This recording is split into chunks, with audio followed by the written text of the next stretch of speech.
Hello दोस्तों, मैं आ गया हूँ son and law above them all के एपिसोड 2 के साथ। बिना किसी ज़्यादा देर के हम अपना ये प्यारा एपिसोड स्टार्ट करते हैं।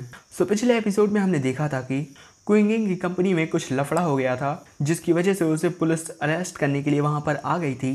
एंड वहाँ पर एक लड़की थी जिसके चेहरे पर फोड़े हो गए थे, जिसकी वजह से वो 1 मिलियन रुपए मांग रही थी जुर्माने के तौर पर तभी हमारा हीरो वहाँ पर आ गया था। एंड वो बोल रहा था कि अगर मैंने तुम्हारे चेहरा बिल्कुल साफ कर दिया 10 मिनट के अंदर, तो क्या तुम इस मैटर को रफा दफा कर दोगी। क्विन ली को बोलता हुआ देखकर जो क्विंगिन है वो काफ़ी ज़्यादा शॉक थी एंड उससे पूछती है कि तुम बोल सकते हो।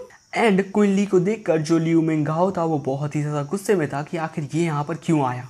एंड वो बोलता है कि तुम च्यू फैमिली के लिए किसी भी काम के नहीं हो, तुम बिल्कुल नाकारा हो। और तभी क्विन ली से कहती है कि तुम क्या कर रहे हो, अभी मैं बहुत ज़्यादा परेशान हूँ, प्लीज़ मुझे और ज़्यादा परेशान मत करो। क्विन ली कहता है कि तुम चिंता मत करो, अब मैं बदल गया हूँ बिल्कुल, और मैं तुम्हारा हस्बैंड हूँ, इसीलिए मुझे अपने हस्बैंड होने की ड्यूटी अच्छे से करनी होगी। एंड दूसरी तरफ जो लियू मिंगाओ है वो गुस्से में था एंड वो बोलता है कि क्या हो गया अगर तुम बोल सकते हो, तुम अभी भी एक लूजर ही हो और तुम बस यहाँ पर शो ऑफ करने के लिए आए हो। एंड दूसरी तरफ जो दूसरे लोग थे वो भी बातें कर रहे थे कि ये तो वही नालायक सन इन लॉ है ना जिसने चू फैमिली में शादी की है। मैंने सुना था कि ये बोल नहीं सकता। अरे हाँ, ये तो एक ऐसा आदमी है जो अपनी बीवी के टुकड़ों पर ही पलता है। मुझे तो पता ही नहीं था कि ये बीमारियों को भी ठीक कर लेता है। आखिर इतनी ज़्यादा खूबसूरत और इंटेलिजेंट लड़की इस जैसे गधे के साथ करी क्या रही है।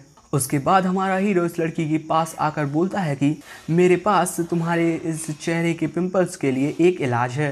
वो लड़की कहती है कि मुझे तुम पर बिल्कुल भी यकीन नहीं है। हमारा हीरो कहता है कि अगर मेरा ये तरीका काम नहीं किया तो मैं कुछ भी कर सकता हूँ, जो भी तुम बोलो। वो लड़की कहती है कि ठीक है, लेकिन अगर तुम मेरे इन पिंपल्स को ठीक नहीं कर पाए मैं तुम्हारे साथ उसके बाद जो करूँगी उसके लिए तुम मुझे दोष मत देना।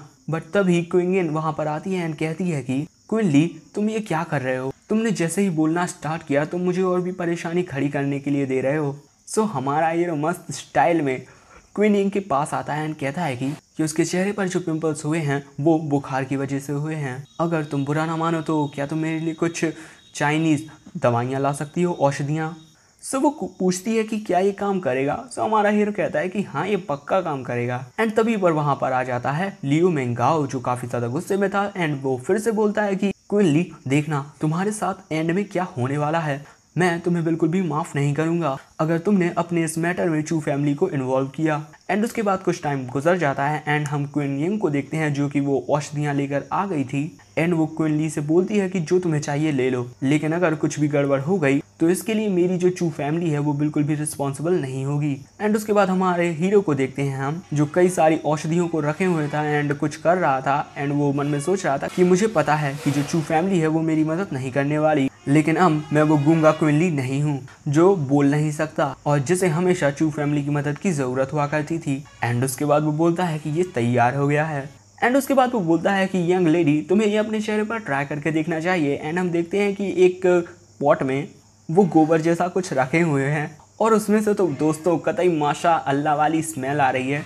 एंड वो लड़की और कुछ लोग उसे देखकर काफ़ी ज़्यादा घिनास्टिक फील कर रहे थे, बट फिर भी वो लड़की अपना नाक को बंद कर वो जो उसका लेप है वो अपने चेहरे पर लगाने लगती है। एंड वो बोलती है कि अगर ये काम नहीं किया तो तुम्हें बहुत ही ज़्यादा तकलीफ होने वाली है बाद में। बट तभी अचानक हमारा हीरो बहुत सारा वो लेप लेकर उसके मुंह पर मार देता है एंड कहता है कि ये पक्का काम करने वाला है। एंड उसके बाद वो लड़की वॉशरूम में चली जाती है अपना चेहरा धोने के लिए। एंड बाहर जो वो लोग हैं वो बात कर रहे थे कि इसका तो बिल्कुल कल्याणम भवंतु होने वाला है, लेकिन हमारे हीरो को उनकी बातों का कोई फर्क नहीं पड़ रहा था। एंड उसके बाद वॉशरूम में से चिल्लाती है वो लड़की एंड फिर वो बाहर निकलती है एंड कहती है कि छोटे भाई, आखिर तुमने ये किया कैसे, ये तो बिल्कुल एक किसी मिरेकल की तरह था। एंड जो वो लोग थे जो क्विन ली का मजाक उड़ा रहे थे वो भी काफ़ी ज़्यादा शॉक्ड हो जाते हैं कि ये पॉसिबल कैसे है। एंड उसके बाद वो बातें करने लगते हैं कि आखिर इसने उसे ठीक कैसे कर दिया, ये गधा ये बीमारियों को ठीक कर सकता है।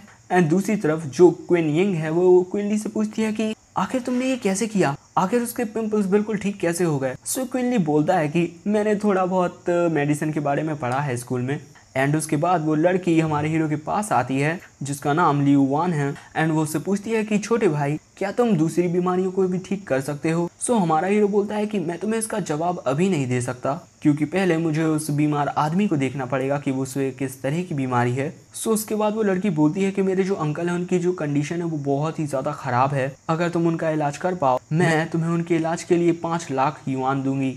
सो क्विनली कहता है कि ठीक है, लेकिन जो क्वीन यंग है वो कहती है कि क्या तुम पागल हो गए हो, तुम वहाँ पर नहीं जा रहे हो क्योंकि तुम कोई डॉक्टर नहीं हो और उनकी बीमारी को ठीक करना इतना आसान नहीं होगा जैसे तुमने इसके पिंपल्स को ठीक कर दिया। सो क्विनली कहता है कि मुझे पता है कि मैं क्या कर रहा हूँ, तुम चिंता मत करो। सो क्वीन यंग है वो थोड़ा चिल्लाकर बोलती है कि आखिर तुम्हें क्या लगता है कि तुम कौन हो, और अगर तुमने किसी को मार दिया तो जो हमारी चू फैमिली है वो तुम्हारी बिल्कुल भी मदद नहीं करने वाली। लेकिन हमारा हीरो उसकी बातों को इग्नोर कर वहाँ से जाने लगता है। सो वो बोलती है कि क्वीन ली, एंड उसके बाद हमारा हीरो उससे कहता है कि अगर कुछ भी गड़बड़ हो गई तो मैं उसे खुद संभाल लूंगा, मैं तुम्हारी चू फैमिली के लिए कोई भी परेशानी खड़ी नहीं करूंगा।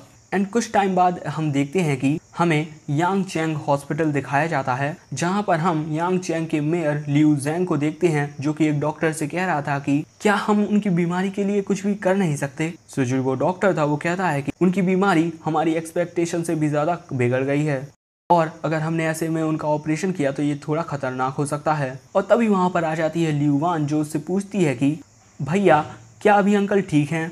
सो जो लियू जैंग है वो उसे बताता है कि इसी सुबह जो मेरे पापा की कंडीशन है वो बहुत ही ज़्यादा बिगड़ गई और इस वक्त जो डॉक्टर माइक हैं वो इस वक्त उनका ट्रीटमेंट कर रहे हैं। उसकी बात सुनकर वो लड़की हमारे हीरो को थोड़ा खींचती है एंड बोलती है कि भैया ये एक चाइनीज़ डॉक्टर है जिससे मैं आज मिली हूँ, ये एक बहुत ही अच्छे डॉक्टर हैं और मुझे पूरा यकीन है कि ये हमारे अंकल की जो बीमारी है उसे बिल्कुल ठीक कर सकते हैं। सो लियू जैंग उससे पूछता है कि क्या तुम डॉक्टर हो। सो हमारा हीरो कहता है कि हाँ। एंड उसके बाद लियू जैंग उससे पूछता है कि लेकिन तुम्हारी उम्र को देखकर लगता है कि तुम अभी 20 साल के ही होगे, क्या मैं तुम्हारा लाइसेंस देख सकता हूँ प्लीज़। सो हमारा हीरो कहता है कि मुझे माफ़ करना लेकिन मेरे पास कोई लाइसेंस नहीं है। सो उसके बाद जो लियू जैंग है वो थोड़ा भड़क जाता है एंड कहता है कि लियू वान तुम मेरे साथ इस टाइम पर क्या मजाक करने के लिए आई हो, मैं इस तरीके के आदमी को मेरे पापा का इलाज करने के लिए नहीं दे सकता हूँ। सो उसके बाद जो लियू वान है वो थोड़ा निराश होकर क्वीन ली से बोलती है कि मुझे माफ़ करना मिस्टर क्वीन, शायद से अब आपको यहाँ से जाना चाहिए। बट तभी अचानक जो नर्स है वो अंदर से चिल्लाकर आती है कि जो पेशेंट की कंडीशन है वो बहुत ही ज़्यादा ख़राब हो गई है, इसीलिए हमें अभी के अभी उन्हें इमरजेंसी रूम में लेकर जाना पड़ेगा। सो उस नर्स की बात सुनकर लियू जैंग एंड लियू वान दोनों ही काफ़ी ज़्यादा हैरान हो जाते हैं। एंड उसके बाद वो सब उस कमरे में आ जाते हैं जहाँ पर लियू जैंग के पापा थे। एंड उसके बाद जो लियू जैंग है वो एक डॉक्टर से कहता है कि डॉक्टर माइक मेरे पापा की हालत अभी कैसी है। सो वो डॉक्टर है वो कहता है कि मुझे माफ़ कर दीजिए, हमने उन्हें बचाने की पूरी कोशिश की लेकिन अब ये कंडीशन हमारे हाथों से बाहर हो गई है। सो तभी लियू वान वहाँ लियू जैंग के पास आती है एंड उससे कहती है कि भैया क्वीन ली को एक बार अंकल की हालत को चेक तो करने दीजिए, शायद से वो उनकी बीमारी को ठीक कर पाए। सो लियू जैंग गुस्से में बोलता है कि मेरे साथ मजाक करना बंद करो, डॉक्टर माइक तक बोल रहे हैं कि अब वो इस बारे में कुछ नहीं कर सकते और वो इस यहाँ के सबसे अच्छे डॉक्टर हैं। मैं एक ऐसे बच्चे को मेरे पापा का इलाज करने नहीं दे सकता हूँ जिसके पास तो एक डॉक्टर का लाइसेंस तक नहीं है। एंड तभी वहाँ पर आ जाता है हमारा हीरो जो बोलता है लियू जैंग से कि मैं उन्हें अभी भी बचा सकता हूँ लेकिन अगर थोड़ी और देर हो गई तो ये कंडीशन मेरे हाथों से भी बाहर हो जाएगी। लेकिन दूसरी तरफ जो लियू जैंग है वो हमारे हीरो से कहता है कि यहाँ से चले जाओ। सो हमारा हीरो लियू जैंग से कहता है कि मेयर लियू अगर आप चाहें तो आप मेरे साथ एक शर्त लगा सकते हैं। सो जो मेयर लियू है वो बहुत ही ज़्यादा गुस्से में बोलते हैं कि एक शर्त, क्या तुम इसे अफोर्ड भी कर पाओगे। एंड दोस्तों ये एपिसोड हो गया खत्म। सो हमें अगले एपिसोड में ये देखने को मिलेगा कि हमारा हीरो क्वीन ली क्या लियू जैंग के डैड की कंडीशन को ठीक कर पाएगा, क्या उनकी बीमारी ठीक हो जाएगी या लियू जैंग के पापा की आत्मा परमात्मा में विलीन हो जाएगी। ये सब देखने को मिलेगा अगले एपिसोड में। अगर तुम लोगों को ये एपिसोड पसंद आया हो तो प्लीज़ इसे लाइक कर देना, चैनल को सब्सक्राइब कर देना एंड वीडियो को अपनी फैमिली एंड दोस्तों के साथ शेयर कर देना। एंड आई बिलीव यू कि तुम लोग ऐसा मेरी मदद ज़रूर करोगे। Tata bye bye.